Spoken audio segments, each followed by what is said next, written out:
ऐकलं तर कळेल आणि कळलं तरच तर वळेल. स्टोरी देवो भव.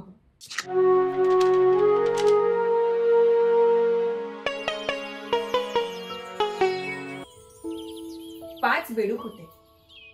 शहरात फिरायची सवय होती त्यांना. आणि एकदा फिरता फिरता ते गावात जाऊन पोहोचले. आणि अचानक त्या पाच मधले 3 बेडूक विहिरीत जाऊन पडले. विहीर खूप खोल होती. तिघही खूप घाबरले. बाहेर जे 2 बेडूक होते ना, त्यांनी खूप विचार केला, इकडे तिकडे पाहिलं, पण त्यांना काहीच सोल्युशन मिळालं नाही. आणि मग त्यांना कळलं की आपण काही यांना हेल्प करू शकत नाही. तेव्हा त्यांनी विहिरीतल्या 3ही बेडकांना सांगितलं की हे बघा, ही विहीर आहे ना, खूप खोल आहे. तुम्हाला बाहेर येता येणार नाही. खूप डिफिकल्ट आहे बाहेर येणं. आता तुम्हाला आतच राहायला लागेल. आता हे ऐकून विहिरीतला जो पहिला बेडूक होता ना, त्याने विचार केला, हे इतकं डिफिकल्ट आहे बाहेर येणं, तर मी काय विचार करू, काय प्रयत्न करू, जाऊ देत. आणि असा विचार करून तो विहिरीतल्या एका कोपऱ्यात जाऊन बसला. दुसरा बेडूक त्याने विचार केला, हे सगळे डिफिकल्ट बोलते, पण मी जर थोडा प्रयत्न केला तर कदाचित बाहेर आलो तर.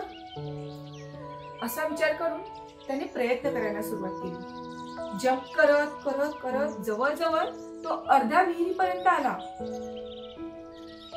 अरे काय करतोयस तू, कशाला प्रयत्न करतोयस, हे खूप डिफिकल्ट आहे, नाही जमणार तुला, जाऊन बस जा. आता हे ऐकल्यानंतर त्यानेही विचार केला, ऍक्च्युली मी खूप प्रयत्न केलाय आणि अजून एवढाच पोहोचलोय आणि मी थकून गेलोय, जाऊ दे, मी पण नाही आता प्रयत्न करत. आणि त्याने तसाच प्रयत्न सोडला आणि पुन्हा विहिरीच्या एका कोपऱ्यात जाऊन बसला. आता तिसरा बेडूक, तो तर पहिल्यापासूनच प्रयत्न करत होता आणि असा प्रयत्न करत करत जंप करत करत त्याने अर्धीपेक्षा जास्त विहीर पार केली होती. थोड्या वेळाने बाहेरून पुन्हा आवाज आला की अरे काय करतोयस तू, किती प्रयत्न करतोयस, थकून जाशील आणि मग पटकन पडशील खाली. पडलास तर पुन्हा चढायला लागेल, किती मेहनत करणार आहेस, बस आता, पुरे.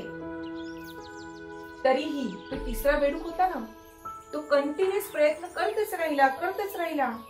आणि तुम्हाला माहितीये, शेवटी त्याने ती विहीर पार केली. मग काय वाटतं तुम्हाला, या तिसऱ्या बेडकाने विहीर कशी काय पार केली? खरं तर तो तिसरा बेडूक बहिरा होता. त्याने हे सगळे निगेटिव्ह थॉट्स ऐकलेच नव्हते. असंच असतं, आपल्याही आयुष्यात ना आपले खूप स्वप्न असतात, ध्येय असतात आणि ते पूर्ण करण्याची क्षमताही असते आपल्यात.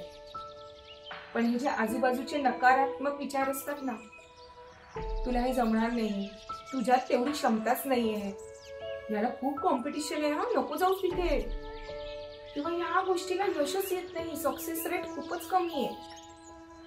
हे सगळे निगेटिव्ह थॉट्स ऐकून ना आपणही निगेटिव्ह विचार करायला लागतो, नकारात्मक विचार करायला लागतो आणि म्हणून ती कधीच पूर्ण होत नाही. त्यापेक्षा आपण आपल्या क्षमतेवर पूर्ण विश्वास ठेवून जर प्रयत्न केला ना, तर नक्की आपली स्वप्न पूर्ण होतील.